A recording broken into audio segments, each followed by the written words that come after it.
ओला dock YouTube channel को subscribe करें और बेल आइकॉन को दबाना मत भूलें। अस्सलाम वालेकुम। मेरा नाम डॉक्टर गज़नफ़र अली है और मैं जनरल और लेप्रोस्कोपिक सर्जन हूँ और व्यू हॉस्पिटल में कंसल्टेंट सर्जन हूँ और इवनिंग टाइम पे मैं Punjab medical centre jail road Gulberg में प्राइवेट प्रैक्टिस करता हूँ। आज जिस टॉपिक पे हम बात करेंगे उसका नाम है हेमरॉइड्स या पाइल्स, जिसको उर्दू ज़ुबान में बवासीर कहते हैं। पाकिस्तान के टॉप डॉक्टर्स के साथ अपॉइंटमेंट बुक करें, वो भी पेशेंट फीडबैक देखते हुए। लाखों लोगों की तरह पाकिस्तान के सबसे बड़े डॉक्टर नेटवर्क का फायदा उठाएं और आज ही ओला डॉक ऐप डाउनलोड करें। ओला डॉक, डॉक्टर का अपॉइंटमेंट आसानी से। हेमरॉइड्स बरसों पुरानी एक बीमारी है जो एक अंदाजे के मुताबिक हर 4 में से 3 अशखास को ड्यूरिंग देयर लाइफ टाइम किसी ना किसी मौके पे होने का रिस्क होता है। फॉर्चुनेटली इसके इलाज बड़ा इजी है और अक्सर पेशेंट्स को घरेलू टोटके और लाइफस्टाइल मॉडिफिकेशन के साथ इसका इलाज मुमकिन होता है और बहुत कम लोग होते हैं जिनको सर्जरी या किसी इंटरवेंशन की ज़रूरत पेश आती है। हेमरॉइड्स की वजूहात जानने से पहले हमें इसकी इकसाम का इल्म होना बहुत ज़रूरी है। हेमरॉइड्स को आम लोग जो हैं वो खूनी या आबादी बवासीर कह के हमारे पास आम तौर पे आते हैं।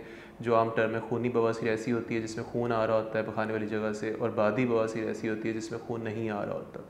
लेकिन मेडिकल टर्म में इसकी 2 से 3 टाइप्स हैं। एक सबसे पहले है इसकी इंटरनल हेमरॉइड्स, यानी कि अंदरूनी बवासीर। अंदरूनी बवासीर ये होती है जब पखाने वाली जगह के अंदर वाली साइड पे कोई मौका होता है, वो जो बाहर की तरफ नहीं आते, उनको अंदरूनी बवासीर कहते हैं। ये आम तौर पे पेनलेस ब्लीडिंग, यानी कि ऐसी ब्लीडिंग जिसमें कोई दर्द का आपको एहसास ना हो, उसके साथ प्रेजेंट करते हैं। और इसके अलावा कोई आपको मौका जो है वो अगर ये ग्रेड इसका बढ़ जाए तो ये मौका बाहर की तरफ भी आ सकते हैं।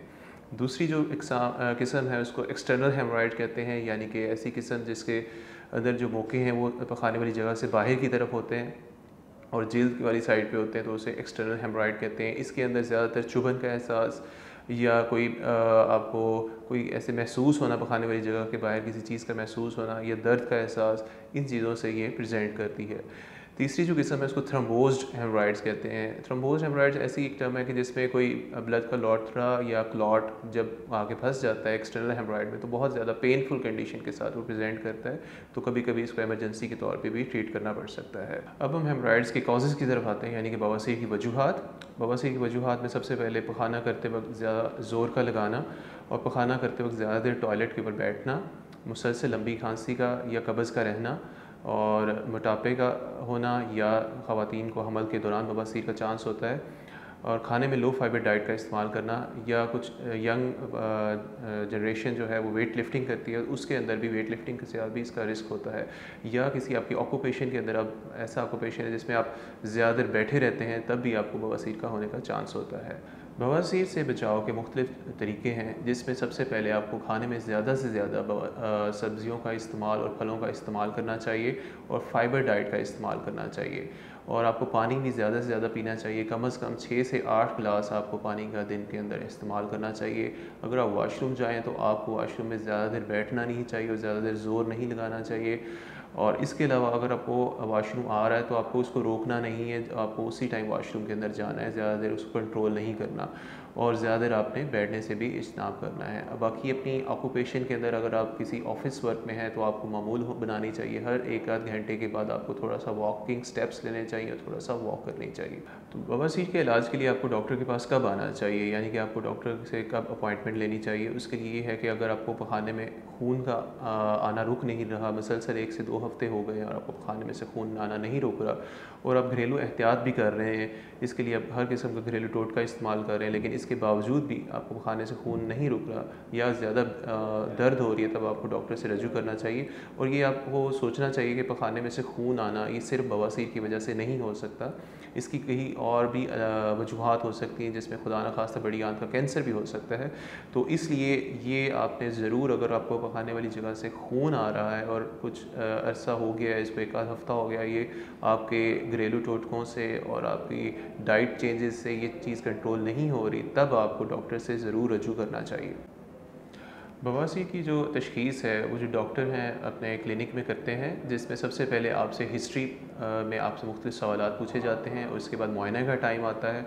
मुआयना जो है वो पेशेंट का पूरी प्राइवेसी के अंदर किया जाता है। अगर कोई फ़ीमेल पेशेंट है तो उसको लेडी डॉक्टर एग्जामिन करती हैं और अगर कोई मेल है तो उसको आमतौर पे मेल डॉक्टर एग्जामिन करता है और इसकी बेसिस पे आपकी जो डायग्नोसिस की जाती है कि आपको बवासीर की कौन सी किस्म है और ये किस ग्रेड के ऊपर मौजूद है। इसमें मुआयने के अंदर एक फ़िंगर के साथ मुआयना भी हो सकता है या कोई छोटा सा औज़ार भी आपको उसके साथ भी मुआयना किया जा सकता है और उसके बाद उसकी ट्रीटमेंट डॉक्टर तजवीज़ करते हैं। तो दैट्स इट, ट्रीटमेंट पे आते हैं हम। बवासीर की जो ट्रीटमेंट है उसके मुख्तलिफ़ ऑप्शंस हैं, जिसमें सबसे पहले कंजर्वेटिव ट्रीटमेंट है, यानी कि ऐसी ट्रीटमेंट जिसमें दवाइयों के साथ और आपको लाइफस्टाइल मॉडिफिकेशन के साथ इसका इलाज किया जाता है, जिसमें कुछ घरेलू टोटके भी आप घर में इस्तेमाल कर सकते हैं, जिसमें ज़्यादा से ज़्यादा आप खाने में फ़ाइबर का इस्तेमाल करें या मेडिकल स्टोर से आपको कुछ ऑइंटमेंट मिल जाती हैं, क्रीमें मिल जाती हैं जो आप बवासीर के लिए यूज़ कर सकते हैं। हाउएवर लेकिन आपको 1 से 2 हफ्तों से ज़्यादा इनका इस्तेमाल नहीं करना चाहिए। इसके अलावा आप खाने वाली जगह को आपने नीम गर्म पानी में डबोना है। जब आप वॉशरूम में जाएँ 2 से 3 टाइम आपने दिन के अंदर ये प्रैक्टिस करनी है, जिसको सिट्स बाथ का नाम दिया जाता है। और खाने के अंदर आप और आपको दर्द रहती है तो आप नॉर्मल पेन किलर भी 1 हफ्ता के लिए इस्तेमाल कर सकते हैं। लेकिन इसके बावजूद भी अगर आपको 1 से 2 हफ्तों के दरमियान भी आपको आराम ना आए तो आपको डॉक्टर से रजू करना चाहिए। डॉक्टर है जो इसका मुआयना है, उसके मुआयना करने के बाद इसका इलाज आपको तजवीज़ करते हैं। जो इसका इलाज है वो इसके बवासीर के ग्रेड्स के ऊपर डिपेंड है। जो हमें पता होना चाहिए कि बवासीर की 4 ग्रेड्स भी होते हैं, यानी कि इसकी नौइयत किस किस्म की है। ग्रेड 1 ऐसी बवासीर होती है जो खाने वाली जगह के अंदर की तरफ होती है, बाहर की तरफ नहीं आती। ग्रेड 2 बवासीर ऐसी होती है जो बाहर की तरफ आती है लेकिन उसको पेशेंट अपने फिंगर के साथ खुद ही मुकों को अंदर कर सकता है। ग्रेड 3 ऐसी बवासीर होती है जो मौके हैं वो बाहर की तरफ आते हैं लेकिन मरीज़ अपनी फ़िंगर के साथ उसको अंदर नहीं ले जा सकता और डॉक्टर को अपनी फ़िंगर के साथ उसको अंदर की तरफ करना पड़ता है। और ग्रेड 4 बवासीर ऐसी बवासीर होती है जो कि बाहर की तरफ रहती है, जिसको डॉक्टर भी अंदर की तरफ नहीं कर सकता। जो ग्रेड बढ़ता जाता है इसी तरह बवासीर की जो नौइयत है वो बढ़ती जाती है। तो बवासीर की जो ट्रीटमेंट है उसमें मिनिमल इन्वेसिव ऐसे प्रोसीजर्स हैं जो कि डॉक्टर अपने क्लिनिक के अंदर आउटडोर पेशेंट्स के तौर पे आपको ट्रीट कर सकता है। ग्रेड 1 और 2 अगर आपको बवासीर डायग्नोज हो जाती है तो आमतौर पे ये सारे प्रोसीजर्स जो हैं ये आउट पेशेंट क्लिनिक के अंदर डॉक्टर अपने क्लिनिक में परफॉर्म कर सकता है। आप आते हैं, आप अपना ट्रीटमेंट करवाते हैं, उसके बाद आप वॉक करके घर चले जाते हैं। तो इनके अंदर जो 2 ट्रीटमेंट ज़्यादातर रिकमेंड किए जाते हैं, एक है बैंड लाइगेशन, यानी कि बवासीर के ऊपर एक रबड़ का जो बैंड है वो चढ़ा दिया जाता है, उन मौकों के ऊपर रबड़ का एक बैंड चढ़ा दिया जाता है जो बिल्कुल पेनलेस प्रोसीजर है, जिसके अंदर मरीज़ को आमतौर पे कोई भी दर्द नहीं होती और बिल्कुल एक सादा एक मुआयने के दौरान ये सारा काम हो जाता है। और दूसरा जो ग्रेड 1 और 2 की ट्रीटमेंट के अंदर जो तजवीज़ किया जाता है उसको इंजेक्शन स्क्लेरोथेरेपी कहते हैं, यानी कि इन मौकों के अंदर कोई इंजेक्शन लगा दिया जाता है जिसके बाद ये मौके जो हैं वो 1 से 2 हफ्तों या कुछ ज़्यादा टाइम के बाद ही बिल्कुल ख़त्म हो जाते हैं। तो इसके बाद मरीज़ को कुछ एंटीबायोटिक्स एडवाइज़ की जाती हैं, कोई उसको सिट्स बाथ वगैरह एडवाइज़ किए जाते हैं और पेन किलर एडवाइज़ किए जाते हैं और उसको 1 आध हफ्ते के बाद दोबारा बुलाया जाता है चेकअप करने के लिए कि उसकी बवासीर की नौइयत कितनी है और कितनी उसकी ट्रीटमेंट के बाद उसकी कम हुई है। अगर बवासीर जो है ग्रेड 3 और ग्रेड 4 पे चली जाती है तो आमतौर पे ये जो माइनर प्रोसीजर्स हैं ये हेल्पफुल नहीं होते, उसके लिए सर्जरी डॉक्टर आपको एडवाइज़ करते हैं। सर्जरी हेमोरॉयड की 2 से 3 किस्मों की है, जिसमें ओपन मेथड है, क्लोज मेथड है और कुछ स्टेपलर एक टेक्निक है, स्टेपल्ड हेमोरेक्टमी है। ये सारी टेक्निक है जो डॉक्टर आपको बेहतर तजवीज़ कर सकते हैं जो आपके लिए कौन सी ज़्यादा सूटेबल है। ये जो सर्जरी है ये ज़्यादातर स्पाइनल एनेस्थीसिया में होती है, यानी कि रीढ़ की हड्डी में जो आपको इंजेक्शन लगाते हैं उसके नीचे वाला एरिया जब सुन कर देते हैं तो आमतौर पे इसके अंदर ज़्यादा ये सर्जरी तजवीज़ की जाती है, लेकिन कई पेशेंट्स को जनरल एनेस्थीसिया भी देना पड़ सकता है। तो ये जो ट्रीटमेंट है ये डॉक्टर आमतौर पे आपको मुआयने के बाद आपको एडवाइस करेंगे। हो सकता है आपको कुछ लाइफस्टाइल मॉडिफिकेशन के और डाइट चेंजेस के साथ और मेडिकेशन की ज़रूरत हो और हो सकता है आपको सर्जरी की ज़रूरत हो। तो अगर आपको इनमें से किसी भी किस्म का कोई रहनुमाई की ज़रूरत हो तो आपको अपने करीबी डॉक्टर से ज़रूर रजू करना चाहिए। तो डॉक्टर के पास जाने से पहले जब आप अपने अपॉइंटमेंट लें तो अपनी कुछ अलामात की एक लिस्ट बनाएं और खाने पीने में जो आप रूटीन इस्तेमाल करते हैं उसकी भी एक लिस्ट बनाएं, तो आपको आइडिया होना चाहिए कि डॉक्टर आपके इन चीज़ों के बारे में पूछ सकता है।